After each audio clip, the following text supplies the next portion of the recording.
नमस्कार, आप देख रहे हैं Krishi Jagran agri news bulletin powered by FTB organic. मैं हूं आपके साथ अश्विनी वानखड़े।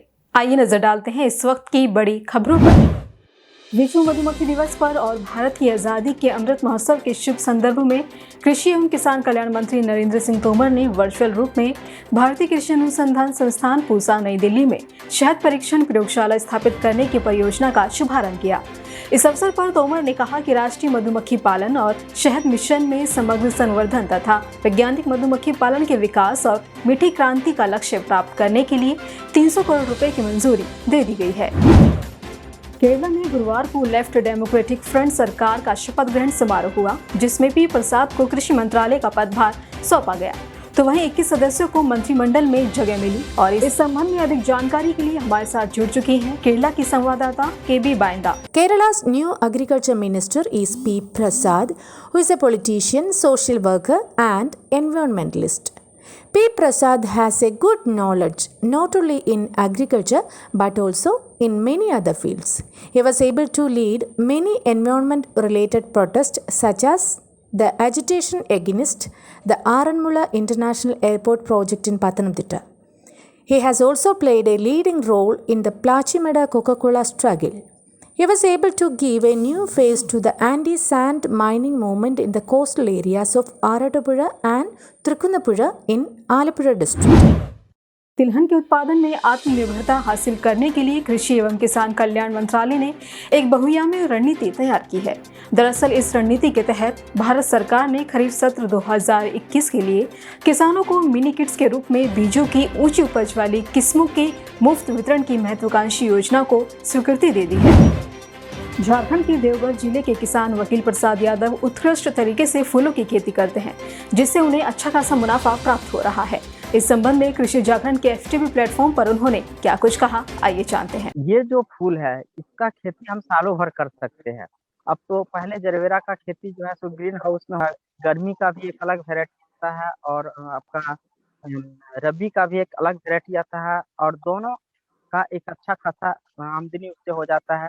और ये इसको उपजाने के लिए बीमारी की भी प्रकोप नहीं होती है, ना ही ज्यादा मेहनत करने की जरूरत होती है। आप लगा करके सिर्फ एक बार गुड़ाई कर दीजिए और समय समय पर उसका पटवन करते रहिए। आसानी से जो है सो वो एक अच्छा खासा आमदनी का स्रोत है। वो होता है क्या है कि एक तो पूंजी भी कम लगता है किसानों को, लेबर कॉस्ट भी कम पड़ता है, मार्केटिंग की भी कोई प्रॉब्लम नहीं होती है। चिपको आंदोलन के नेता और वृक्ष मित्र के नाम से मशहूर महान पर्यावरणविद पद्म विभूषण सुंदरलाल बहुगुणा का 21 मई को उत्तरकाशी के एम्स में कोरोना के चलते निधन हो गया। चीकू की खेती करने वाले किसानों के लिए बड़ी खबर सामने आई है। दरअसल भारत ने अब चीकू का एक्सपोर्ट करना शुरू कर दिया है। इसका सीधा लाभ चीकू की खेती करने वाले किसानों को मिलेगा। गौरतलब है कि इसी महीने भारत ने दक्षिण अफ्रीका को जीआई टैग प्राप्त आम का एक्सपोर्ट किया था और उसके बाद एपीठा की मदद से महाराष्ट्र के पालघर जिले से चीकू की एक खेप को यूनाइटेड किंगडम एक्सपोर्ट किया गया। बिहार के मुख्यमंत्री नीतीश कुमार ने वीडियो कॉन्फ्रेंस के माध्यम से अधिकारियों को गेहूं की सरकारी खरीद की समय सीमा 15 जून तक बढ़ाने को कहा, ताकि अधिक से अधिक किसान अपना गेहूं बेच सके और उनको इसका लाभ मिल सके। साथ ही मुख्यमंत्री ने कहा कि व्यापार मंडल की संख्या और बढ़ाई जाए, साथ ही गोदाम की उपलब्धता, मिलों से प्राप्त चावल की आपूर्ति की गति को तेज किया जाए।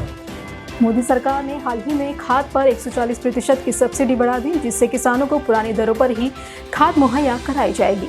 लेकिन अब इस बात पर विचार किया जा रहा है कि सब्सिडी की राशि सीधे कंपनियों को न देकर किसानों को डायरेक्ट बेनिफिट ट्रांसफर के जरिए दी जाए। इसके बाद किसानों को खाद बाजार भाव पर ही खरीदना होगा।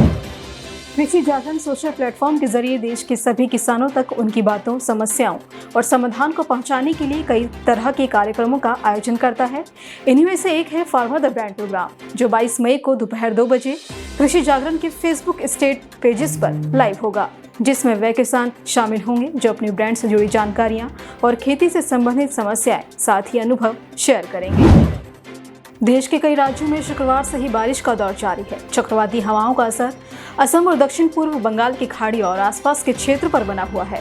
तो वहीं मौसम विभाग के मुताबिक अगले 24 घंटे के दौरान उत्तर पूर्व भारत के साथ ही दक्षिण भारत के कुछ हिस्सों में भारी बारिश होने की संभावना है। इसी तरह की अन्य खबरों के लिए जुड़े रहिए कृषि जागरण के साथ। धन्यवाद।